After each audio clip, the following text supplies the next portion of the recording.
Good morning, family. Merry Christmas.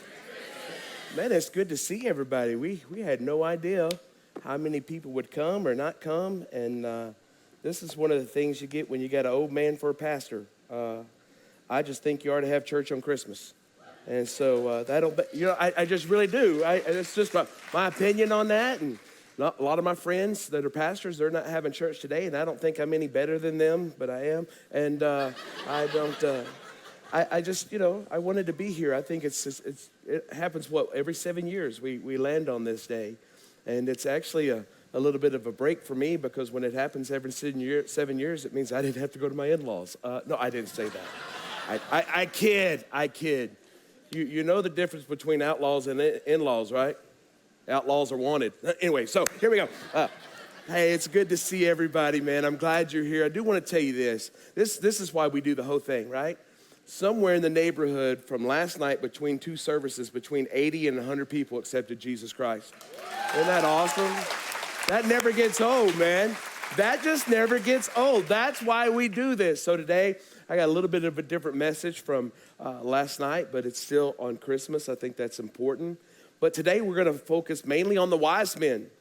And I want to talk to you about the fact that as soon as Jesus showed up in the world, people came and desired to worship him. You need to know that.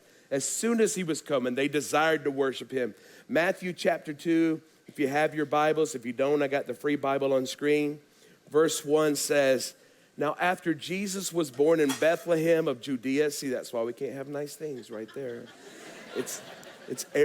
I love that. Every week we can count on that's going to happen, and that's why we don't have carpet where you sit, right?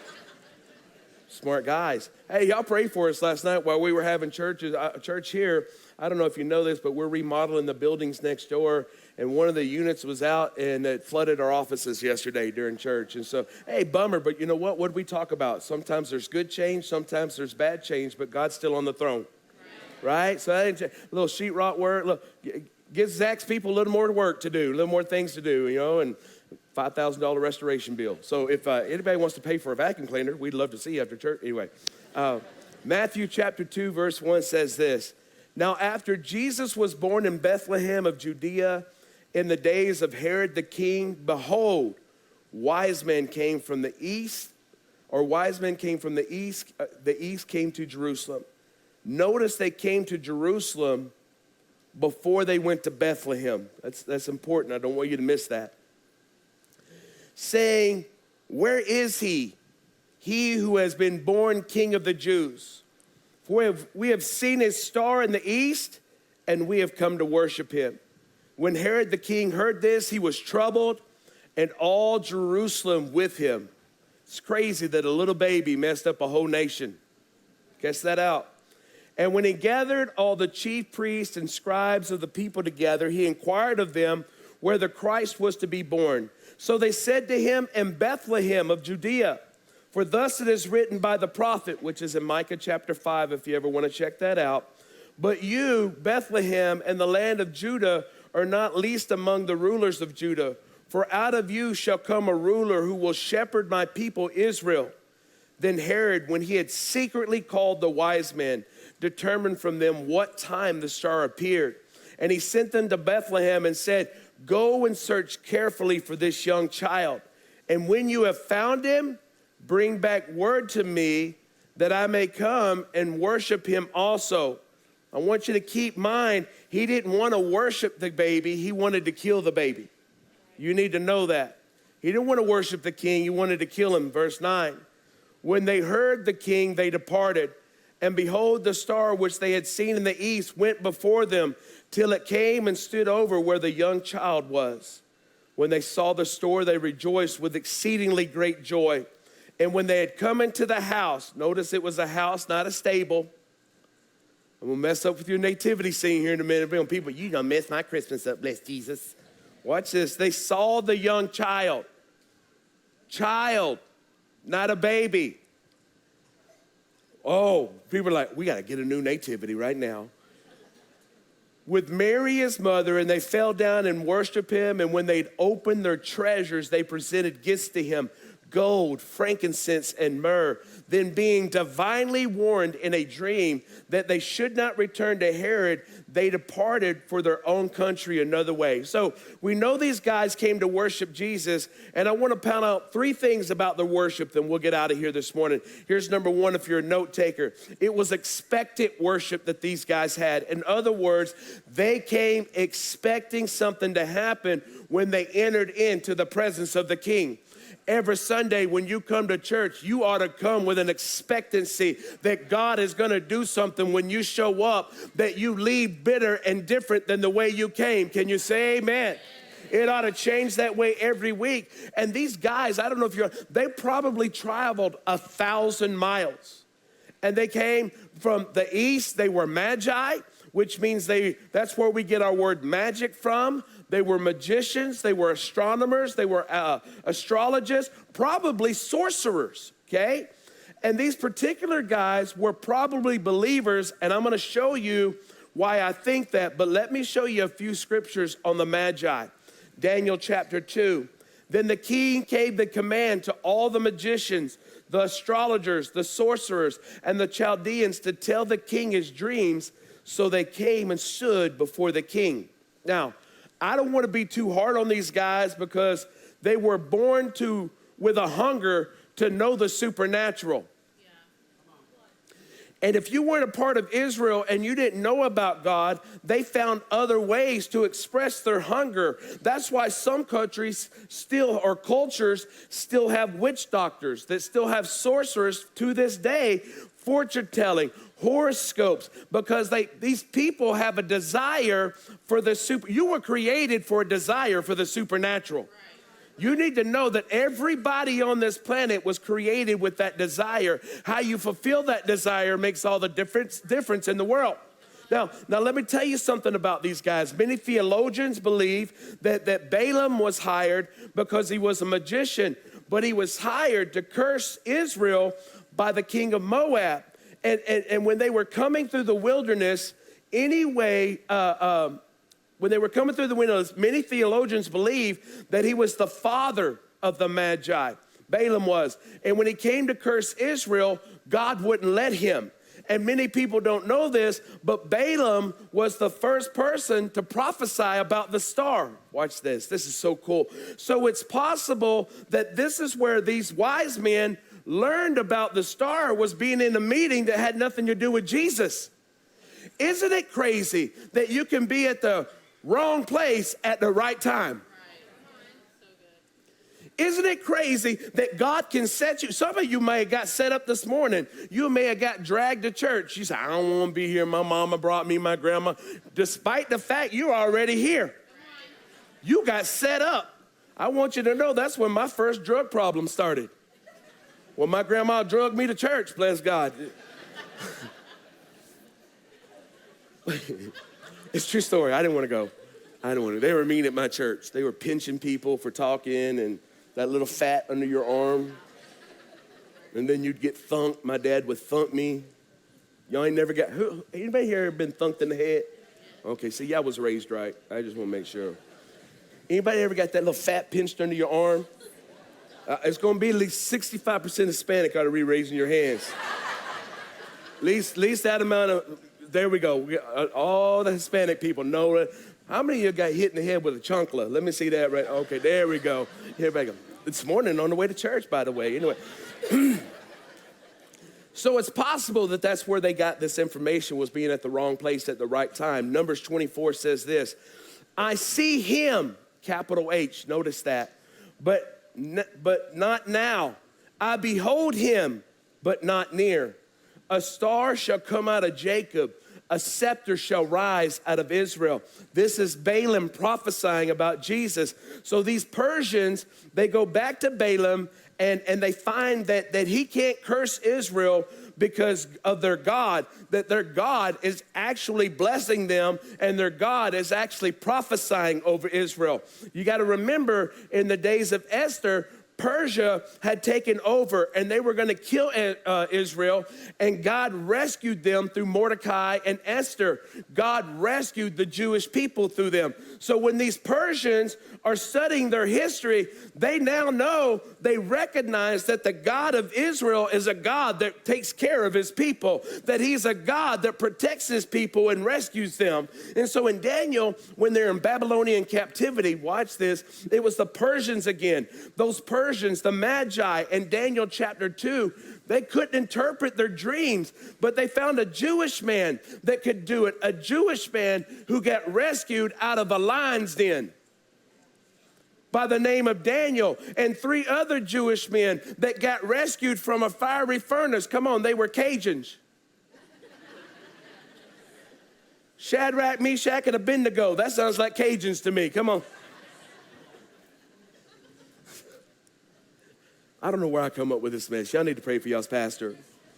And so they keep reading, and they find out that this star is going to happen. And this, when it happens, it's going to show them where the Messiah is. And then Daniel prophesies that the Messiah is going to come in 483 years. The Bible is amazing if you ever get into it. And 483 years, well, was that when Jesus was born, Pastor Todd? No. Well, then why would they prophesy that he was going to show up in 483 years? He was actually born in 453 years. And then you got to ask, well, there's one of those discrepancies that everybody gets upset with in the Bible. If the Bible's always right, why is there a discrepancy? Because at 30 years old is when his ministry began. It's not like the Bible's like, oh, I don't know what we're doing. It might line up. 483 years is exactly, and they knew that that's when Jewish people began their ministry, when they were 30 years old. Joseph started when he was 30 years old. David was put in power 30 years old. Most people believe that Daniel was 30 years old when he interpreted the dream. The Bible doesn't tell us that, but Jewish history tells us things like that. 30 years old, so they go back 30 years, and the planets lined up at that time, and they see the star, and these men start their journey, and they weren't on camels. I'm gonna mess up your whole nativity scene. They were not on camels. You can still leave it in your nativity. You don't got to change it right now, right? But if you want to. They were on Persian horses, and these were the best horses in the world at that time. And they went about 1,000 miles, and it took them about 9 months to do this journey. And we don't know how long it took them to get packed, but Jesus is somewhere between the 9 and 18 months old when these wise men finally show up. But we do know that Herod, remember this, Herod had all the kids from the age of 2 and under killed, remember? Because he's trying to kill Jesus. So Jesus was a toddler, not a baby, when the wise men show up. Don't get rid of your nativity scene. You've already paid for it. Keep it there, right?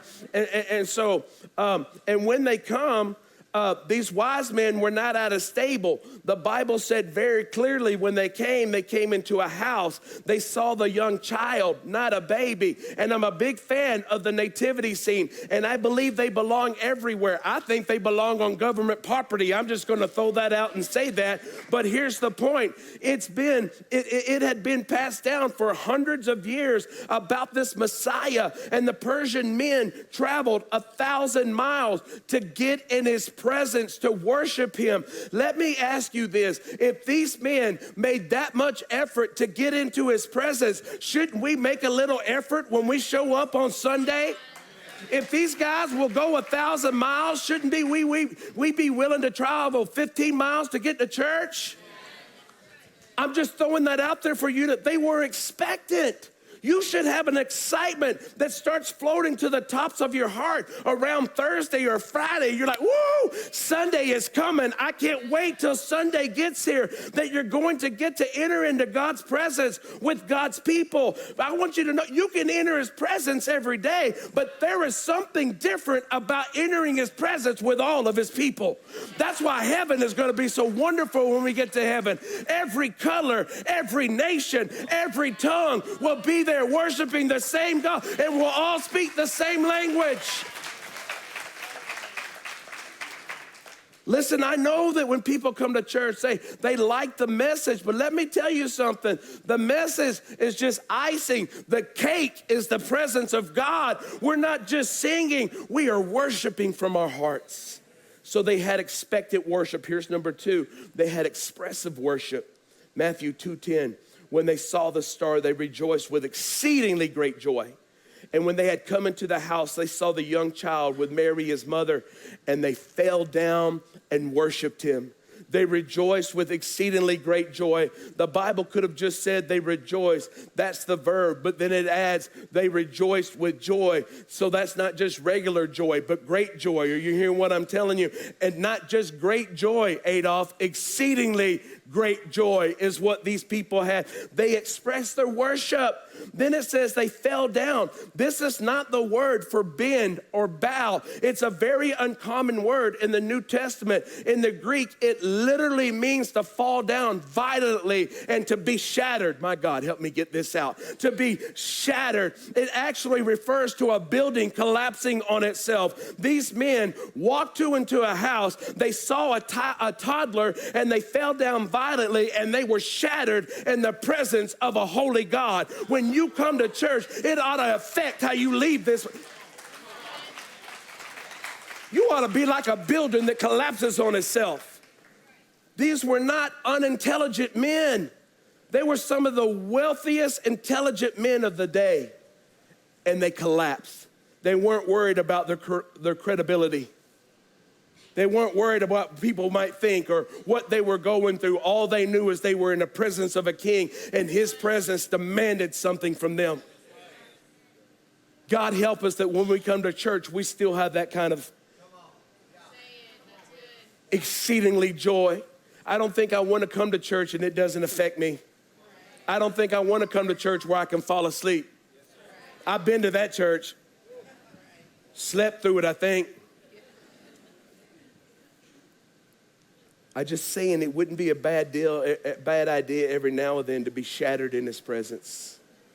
We get excited when our team wins a game or scores points, but let me tell you something. You need to let yourself go sometimes during worship. You need to sometimes the Dallas Cowboys going to let us down sooner or later. You better learn. Gardner Minshew almost took it. They didn't have Jalen Hurts. They almost got us yesterday. You better make sure you're worshiping the right star.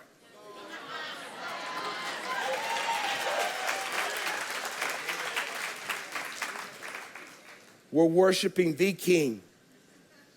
I said we're worshiping the King, not a king. And there will come a day, whether you want to or whether you're not, that you don't want to get into worship. One day, every knee will bow and every tongue will confess. You won't have a choice. And there ain't gonna be nobody pinching you under the arm. You're just gonna have to bow down in the authority of who he is.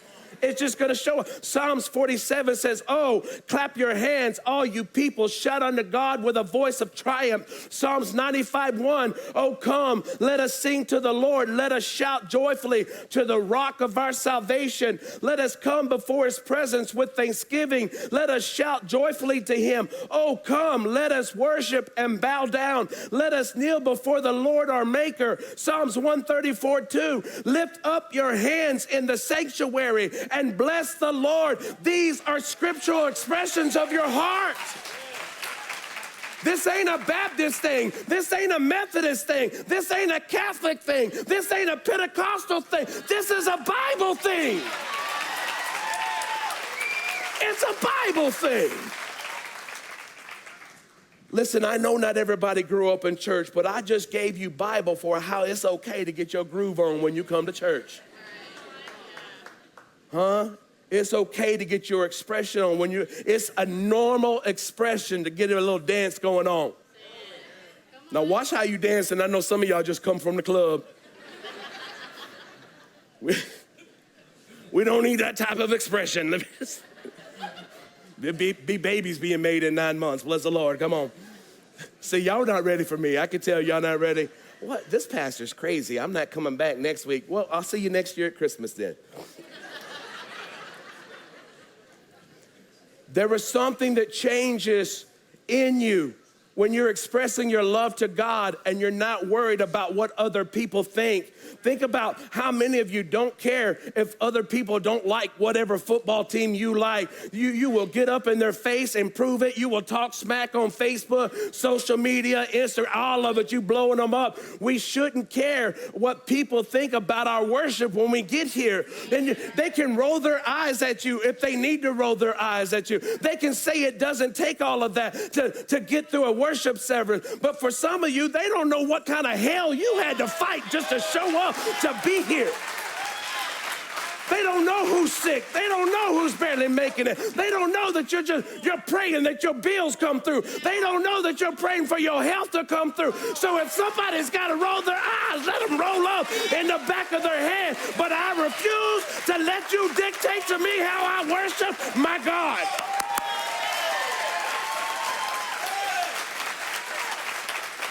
Be bland if you want to. I won't get my worship on.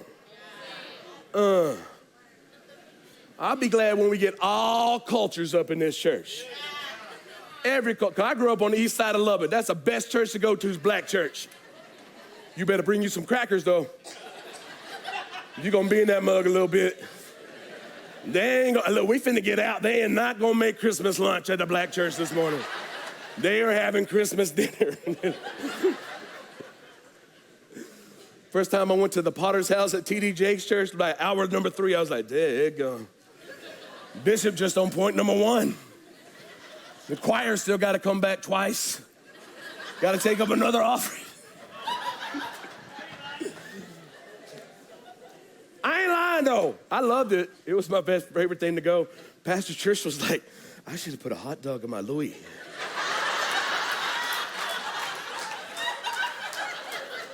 I said, girl, you ain't lying. You should have put something up in there. A grape. I'll take a grape. Can we do communion one more time? Hold on. Let me behave. Here's number 3.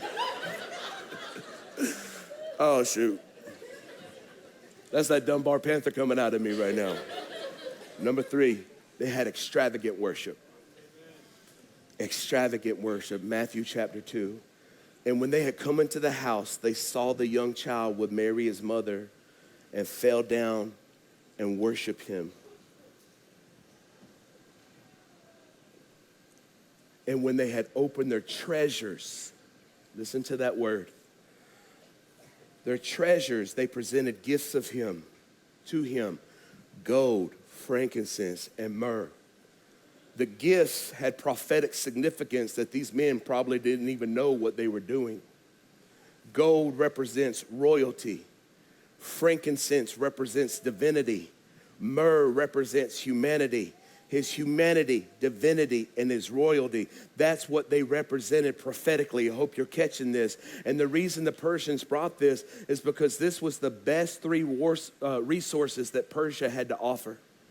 They didn't bring what they could get by with. They brought something that was going to cost them greatly. These guys brought their best. My question is, do you bring your best when you come to worship? Because there have been times when I haven't brought my best, if I could be honest with you. I don't want to be up here preaching and you think you always got it straight. There have been times I come to church and I didn't bring my best. I brought what I could get by with, and I've come frustrated. I've come distracted before. I've come disgruntled before. I just kind of go through my quiet time, and I've just kind of gone through the worship time, and I didn't bring my best. Does anybody know what I'm talking about? I was preoccupied with somewhere else I had to be, or maybe a phone call I got before I walked in. I didn't bring my best, but these men brought their best. And then it says they opened their treasures, and many don't know what that means. But in those days, they traveled. Catch this. This is incredible. They would travel with enough funds that if something happened that was unforeseen, that they had enough to get back home no matter what. If they had 9 months to get there, watch this. 9 months to get there and 9 months to get back. Most of the time when these rich men would go on a journey, they would carry about 36 months of financial provisions because they never knew what might happen. Now, you know you loaded if you can take 3 years worth of resources. Some of us is lucky if we could take 3 days. 3 years is what they had. And they hid some of what they carried in case they got robbed or if there was a famine and people were trying to get them. And the Bible says they opened up their treasury, if you will. There was something so glorious. I want you to get this picture in your head. There was something so magnificent about this toddler that in my mind, one of them said, hey, go get it all. Just bring it all. Bring in the treasury. And maybe one of the servants said, but we're going to need some of this to get back on. But I believe in the presence of God, they knew that their needs were going to be met according to his riches and glory, that they didn't care. There was something that they knew that God was going to take care of everything. And I think that's the way we ought to worship. You can never separate. Watch me. You can never separate giving from worship. Find it for me if you think you can, if you think it's different. But in the Bible, when they worshiped, they gave. Listen to me, this may be the most important part. You can give without loving, but you cannot love without giving. It is impossible. You have things under your tree right now because of love. You gave things to your children. You sacrificed out of love. Some of those things you gave out of love going to be broke by 3 o'clock. And some of y'all was so excited for your kids to open up, and they was more interested in the box than they was the. Well, what you gonna do next year? You're gonna open up the treasury and you're gonna give your best gift because you want your kids to have better than you ever had. So you'll sacrifice. I can do out with lunch a little bit of time. I can miss a couple meals a little bit of time. I can bypass the $8 coffee. I don't know why people paying that for coffee. No how. Get you some Folgers. Make that up in the house, and when you get through with it, then you got a bacon grease can. Y'all ain't never caught grease in a coffee cup, in a coffee pan. Where are my people at?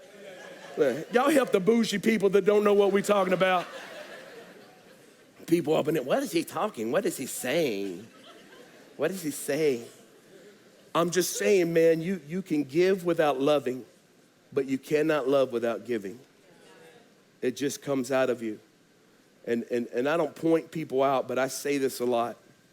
There's a lot of awesome people in my life, and I've been very blessed to have some great friends. But if you've never been loved until you've been loved by Paige Edwards, Paige Edwards goes above and beyond to show love in incredible ways and at every moment.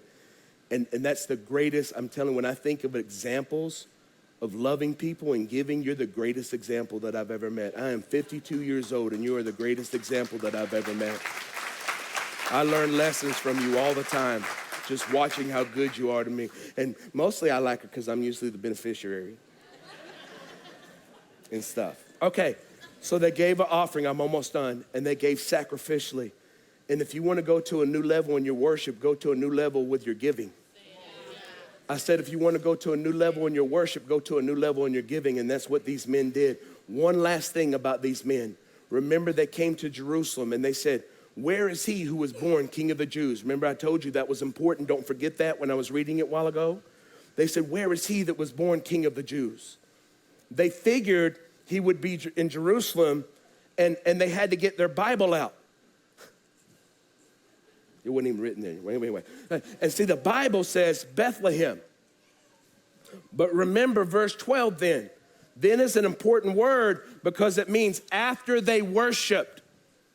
Then is an important word because it means after they worshiped. Verse 12. Then, after they worshiped, being divinely warned in a dream that they should not return to Herod, they departed. Michael, watch this. This is going to make you preach your face off. They departed from their own country and went another way. I hope you catch this, and I hope you never forget this, because this is what it means to enter in God's presence, and this is what it means to worship him. This is how much your life will be changed. So listen to this. Before they worshiped, before they entered into his presence, they had to go to other people to find out what the Bible was trying to say to them. But after they worshiped and after they entered into their presence, God spoke directly to them. Before, they had to get revelation from other people, but now they've been in his presence and they get revelation from God himself. You're not hearing what I'm telling you.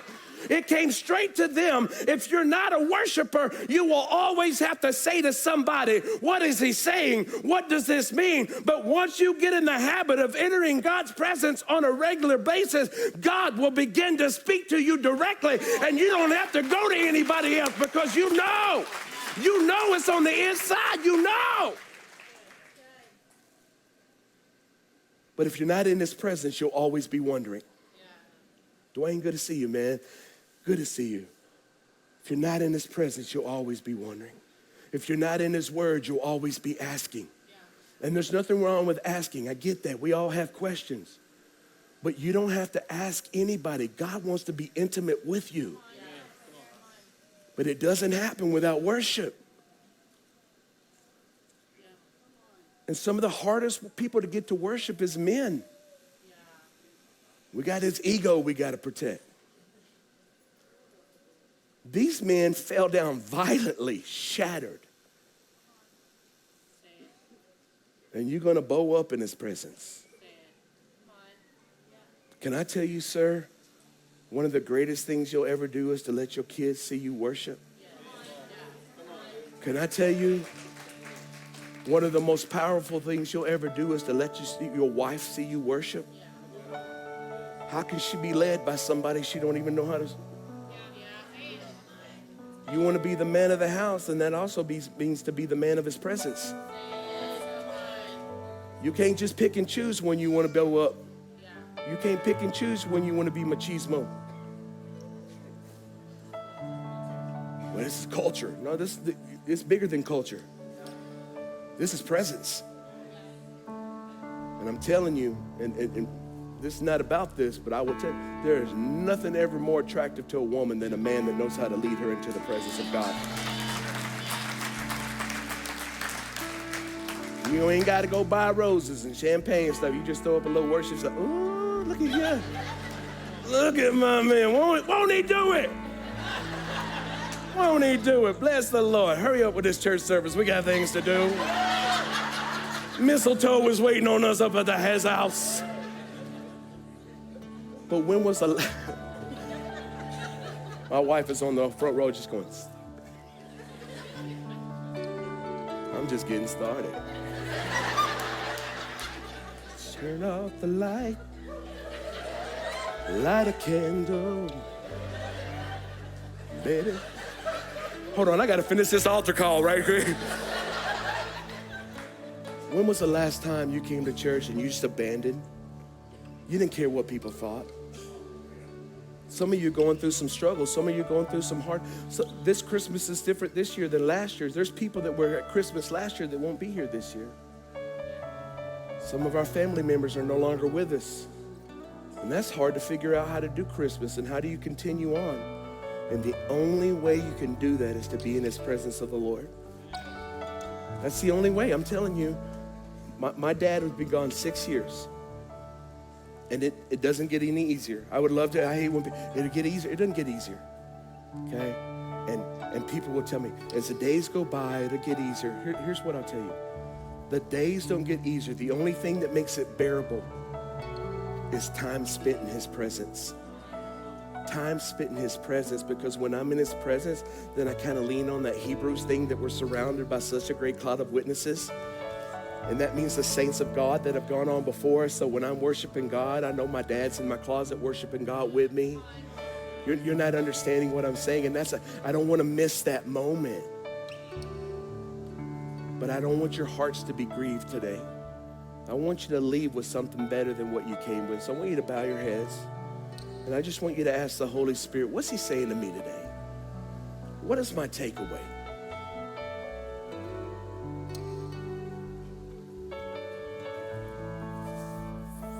Maybe you haven't ever expressed your worship, but listen, worship isn't just something in your heart. Worship is something that they did out in front of everybody. And there are biblical expressions of worship in the Bible. Is God speaking to you this morning about not being so concerned about what others think or how you grew up or what the last church taught you? Is God speaking to you about that? We want to pray with you this morning, because sometimes the holiday seasons can be incredibly sad because of difficult things, maybe health, maybe finances, maybe our marriage, maybe our kids. And I just want to know, if you need prayer for anything this morning, we do this every week here at the Worship Center. This is a normal part of our service, but before I even call you forward, heads are bowed, no one's looking around. Whether you come or not, you'll just raise your hand, and you'll be honest. Pastor Todd, I've been far for God from whatever reason, and I'm ready to come back home. If that's you, can I just see your hand? Yeah, thank you, and thank you. Several hands went up last night. Don't miss this. Even if you don't come forward, you'll just be honest and you'll say, hey, I know God's talking to me this morning. Can I see that hand? Yeah, thank you. So in just a moment, our worship team is going to play a song. And as they're playing this song, if you need prayer for anything, maybe it's what I preached about, maybe it's not what I preached about. You just need prayer. You just need encouragement. As they sing this song, we want to invite you to come for prayer. If this is your first time here, we do this every week. Our people expect this to happen.